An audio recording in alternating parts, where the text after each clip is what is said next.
Vice President Kamala Harris's search for a running mate is almost over. Harris's list of potential vice presidential picks is down to 6 of the Democratic Party's biggest stars. Among them, 4 governors, a cabinet secretary, and a U.S. senator. A source familiar with the vice president's vetting process said she's meeting with 3 contenders today: Pennsylvania Governor Josh Shapiro, Arizona Senator Mark Kelly, and Minnesota Governor Tim Walz. That means an announcement could come at any moment, as Harris and her running mate are set to headline their first event as the Democratic ticket on Tuesday. By then, with the convention roll call vote closing at 6 p.m. Monday, Harris will go from the de facto nominee to the official Democratic nominee for president. Then, the newly minted Harris ticket will cover 7 battleground states in 4 days, starting in Philadelphia. The whirlwind tour will build on Harris's historic momentum since Democrats coalesced around her candidacy just 3 weeks ago. The Harris campaign said it raised $310 million in July, while Trump only pulled in $139 million in donations last month. And as we saw at his rally last night in the same arena Kamala Harris wowed the roaring crowd on Tuesday, Trump's not only playing catch-up on money, he's also casting about for a message against her. She was considered grossly incompetent by the fake news. Now they're saying, oh, isn't she wonderful? Isn't she wonderful? No, she's not wonderful.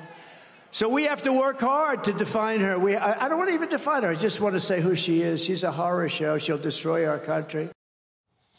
Vice President Harris has largely ignored Trump's petty and pathetic personal insults. Instead, she's focusing on Trump's far-right policies and Project 2025, even though Trump is trying to run away from it faster than Olympic gold medalist Noah Lyles. And Harris is winning wide-ranging support, from white dudes for Harris to cat ladies for Kamala. Today, the broad appeal of her campaign reached new heights. Republicans for Harris. The, quote, campaign within a campaign has the backing of former Trump staffers and former Republican governors and lawmakers from across the country, including my next guest. Joining me now is one of those Republicans, former Congressman Denver Riggleman of Virginia. He's the author of The Breach, the untold story of the investigation into January 6th. Congressman Riggleman, thank you very much for coming to the Saturday show. So why are you joining this effort? Well, thanks for having me. I think I might have some inside knowledge other people don't. And, I saw the J6 data. I've seen the very phone calls that happened between certain types of individuals. It was our team who found the Meadows text messages. We saw the Ginny Thomas text messages. We know the people that surrounded Trump. And I think people need to be aware that the same people that coordinated and pushed January 6th are the same people, behind Project 25. I think that's the first thing, that I saw. And I think that sanity matters. And I believe that sanity should be the baseline for anybody who chooses a president. I think Vice President Harris, holds that down the line. I mean, look at what President Trump and the kind of people that he's bringing to a future administration. If he were to win, the former president, it's like a bag of rabid squirrels. And I think that kind of insanity and the people that he surrounds himself with cannot be part of our future. And I think that Vice President Harris really is the future when we're looking at this country, the demographics, and the type of people that we want to lead. And I think people with integrity, with sanity, but also with this case that America does have a bright future. That's why I'm supporting Kamala Harris. So far, former Congressman Adam Kinzinger has endorsed Republicans for Harris. What about former Congresswoman Liz Cheney? Yeah, I don't know.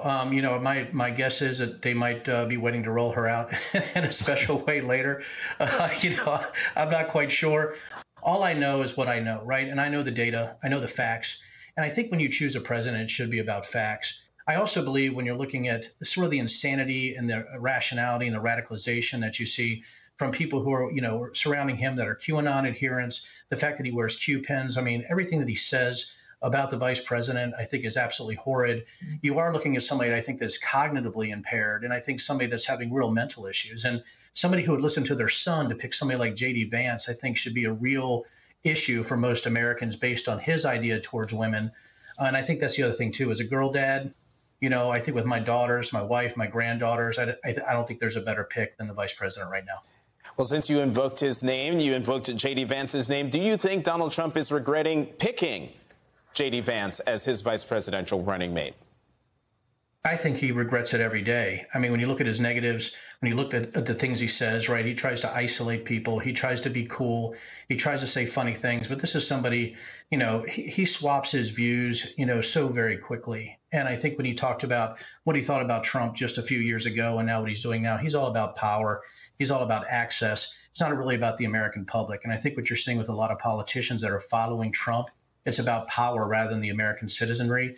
And that's something, again, that's bothered me a long time. And if you're data-based, if you're facts-based, if you're rational, if you're sane, you just can't pick the Trump-Vance ticket. I mean, it's just ludicrous what comes out of their mouth. I mean, it's I don't know if they're sniffing glue, Jonathan. I'm just not quite sure what they're thinking.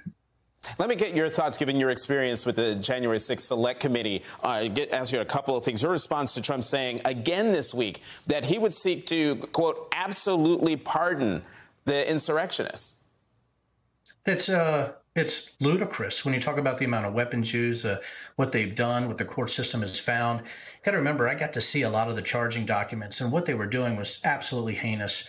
When you're talking about trying to overthrow our government based on trying to either ransack the Capitol or have some other ridiculous, theories about what the former Vice President Pence could do.